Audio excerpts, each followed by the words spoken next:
last year was quite wild. 2016 was my first year in comedy, and I never really celebrated that with anyone. It just sort of happened. And with hindsight, it was crazy. It was just crazy because I just spent the whole year of 2014 to 2015 teaching in Thailand and China. And I thought, well, that's, my once in a lifetime year. And then when I came home, I was like a man possessed. When I got back, my cousin wanted to go to a meeting of local comedians, maybe see about getting a show. But I got a show from someone. Someone had faith in me, had faith in what I look like, And then I found out very quickly that shit, it's in a couple of days I had to write these jokes. And what do you write about? Well, you write about what you know, don't you? So I started writing fat jokes, because of course. Fat people are just naturally funny. Have you seen us try to do anything? Even walking, fuck's sake.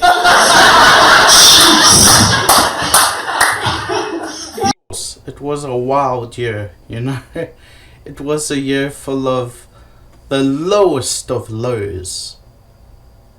Power of craft! And the highest of highs. And those are lovely.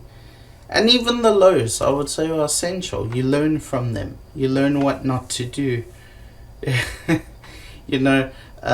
worst show that I ever had was at a show called Underground Comedy.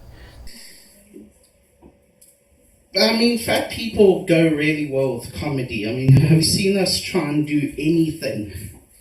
It's hilarious. Aerobics.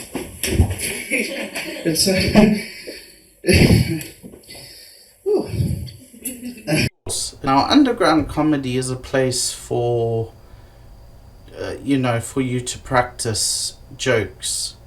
It's sort of like a workshop for comedians. That's the hardest place I've ever worked.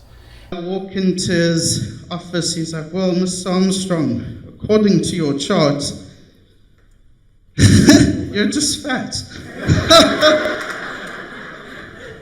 No mystery there. I prescribe a bicycle. But doctor, I can't see. Yes, that's what we call fat eyes. Yes.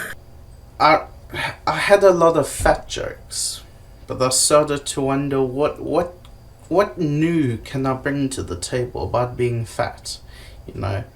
What, I don't want to say what has never been said before, but what can I put my own personal take on it that maybe no one else has? It's weird, my first 2 jokes that I've ever written were, by and large, were keepers.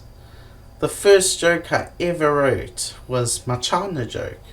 Straight from the terminal, saw this kid there doing this. No one was stopping him, no one. I got so mad, because when I was a kid I tried that so many times and my mom beat me to it.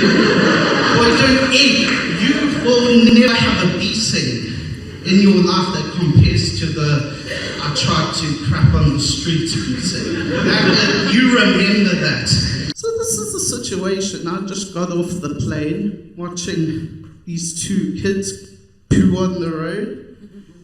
The mother's watching me like I'm the sicko. What can you do? I joined them. Then I moved on from my weight. It took me a while, but I did. and I went back as far as my experiences in China, then I thought, well, how else can I go back, you know? How far can I go? And teenage years are a gold mine for material. They're a gold mine. Being in a dimly lit room like this reminds me of my matric dance. You can guess already, not my best dance. But some woman, she did take pity on me. So pulled me up, started dancing with me. He said, "Come on, Matt, dance." I said, "No, I don't dance." She said, "No, come on, Matt, dance." No one knows how to dance. You'll be fine, just feel the music. I said, "Yeah, that could be me."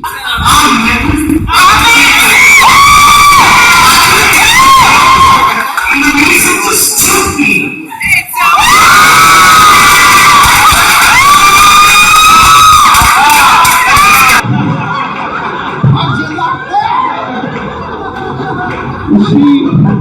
She looked at me and said, "Yeah, that's great, I'm gonna dance over there."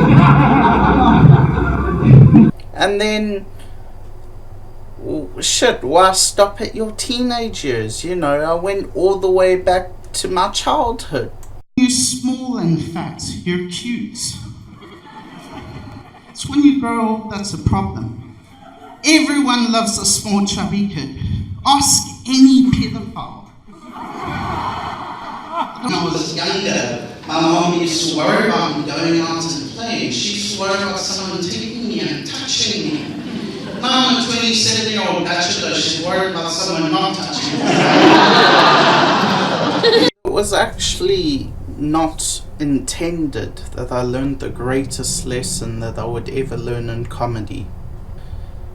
And I'll tell you the story. I was nervous going into my 4th stand-up show, and I didn't know what to do. You know, what am I gonna do? For some reason, I just decided to do a head over heels roll.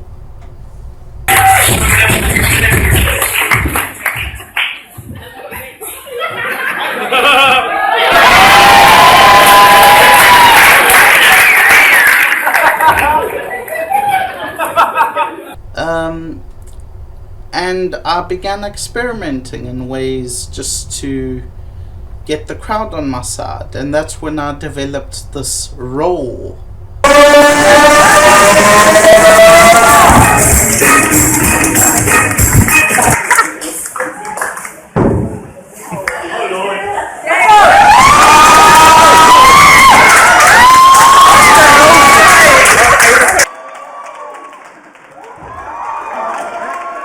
People loved it, and that really made me think. That made me think that, wow, you know, physical humor, this works. I need the space.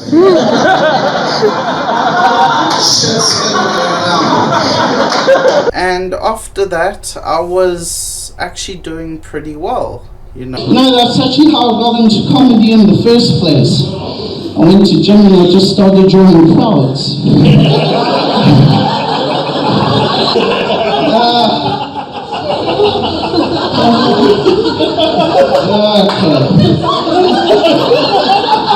I was experimenting with a wide range of subject matter, sex.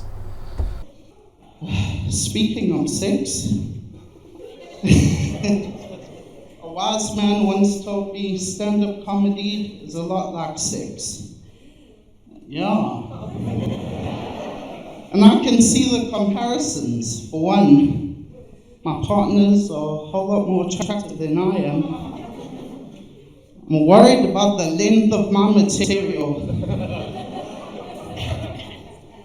I'm only good for about 7 minutes. It's exactly like sex. I spoke about religion, or at least my experience in religion. I grew up Catholic, you know. I'm not a very religious person. Me, I've never been into competitive sports. I mean, you're sitting up there. It's a slow burner. You see, The guy next to them was like, no one is going to outcast me.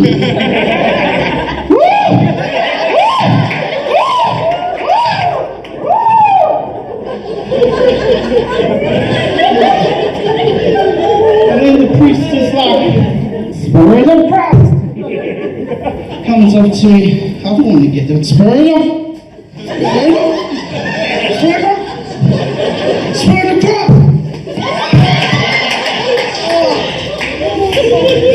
Get back up. Like, Spirit of...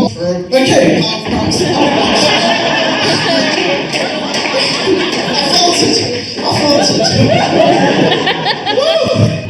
So I grew my comedy greatly in that year, and it was a wonderful year. And you know, this year isn't quite like last year, but I mean last year was wow. If you like this video, I hope you like, comment and subscribe to Shotgun Comedy. I'm gonna leave you with my favorite joke. It's my favorite. It may not be the best, may not be the most funny, it may not be the most well thought out, but this is my personal favorite. Enjoy. God damn it, I'm in skinny jeans tonight. I've gone all out for you. My mum had to sew me into these.